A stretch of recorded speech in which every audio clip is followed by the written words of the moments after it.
Tao po. Magandang umaga.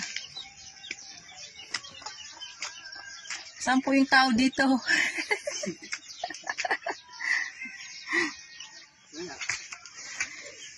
Bakit? Ano po nga po ulit yung pangalan mo? Andito po ako sa mga kalihap. Ito po yung una kong scout. Scout ni Sally Verano Vlogs. Ano po nga ulit yung pangalan mo? Nakalimutan ko. Danilo Pahardo? Ayan. Mabuti po hindi pa po kayo umalis. Malapit na nga pumunta ron sa bundok. Diyan sa Mekang. Nangahoy. Ay, mangangahoy ka po sana. Mabuti naabutan ko kayo. Ito po si kapatid niyo po ito, no? Si Tatay. Ano po? Pangalan? Domingo. Tatay Domingo. Ilang taon na po siya? Ulit? May good na yan. Ay, may senior citizen na po siya?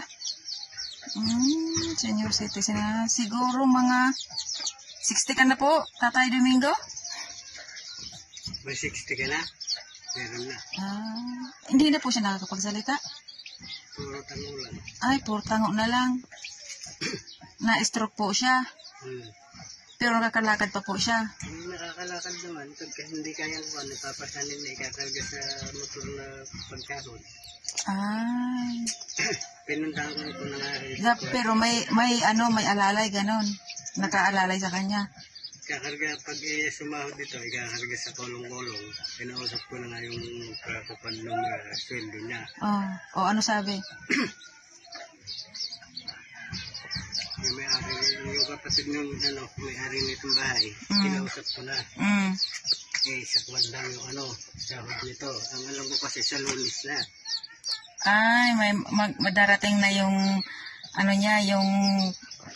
yung konting yung sweldo sa senior citizen, pagka senior citizen. Mga ilang buwan naman po yun bago magsweldo.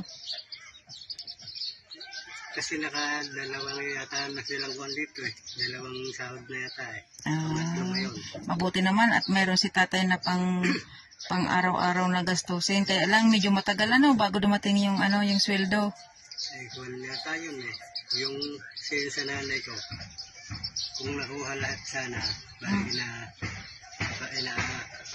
malaki-laki rin, hindi na ilabas yung pera. Yung nanay kong magulang namin na namatay. Kukunin ko lang yung, basta na-iayos lahat yung papel, kukunin lahat dadalhin lahat yung dadalhin ko lang yung ID voters ko na ilalabas yung kwan. Hindi naman pwedeng kung sino yung maglabas nun obligadong yung anak. Oo, kaya kapatid. Ang kailangan, Kaya naman ng kwan. Yung magulang ko mismo, yung mismong magulang kong akong anak na bunso, hindi kayang ilabas ng kusino kahit naman yung bunso. Sige po kuya, baka naabala na kita. Baka punta ka pa ng bundok. Dyan lang po. Sige po. Salamat po sa kaunting interview. Babalik na lang po ako uli pag pag mayroon ng biyaya. Pag mayroon na pong magmamahal sa inyo, sa ating mga viewers. Shout out sa inyong lahat. Salamat po. Ayan. Salamat. Patayuin mo nga po si tatay kung para po makita po ng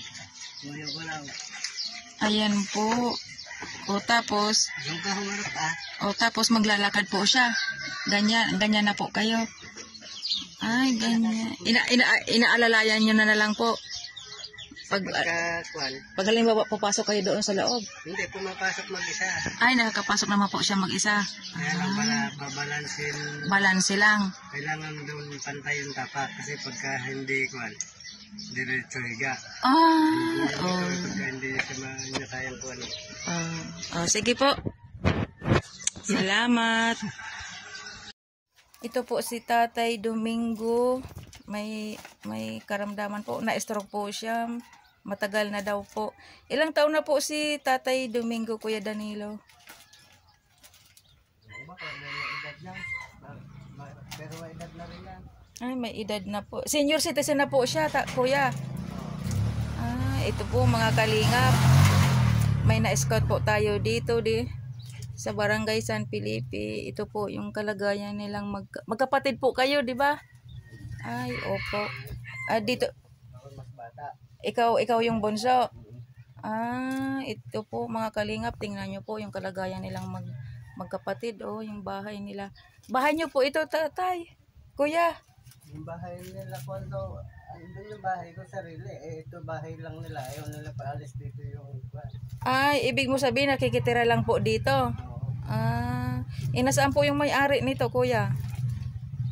Sila may-ari nito. Nasa Cabanatuan. Ay, nasa Cabanatuan nakatira.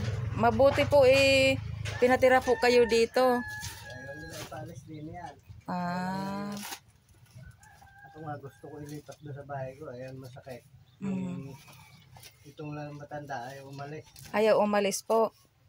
Kaya pinagtatagaan ko rin kahit na kami nag-aaway na dalawa. Kaya hirap doon ng konto.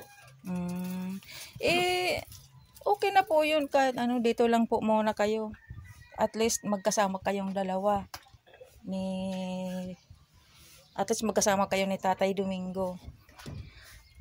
Sinukuhan ko nga yan dyan. At siyempre katulad kagabi, yung ginawa ko dito, yung mga bata. Halos nagkakandabasa ako dyan.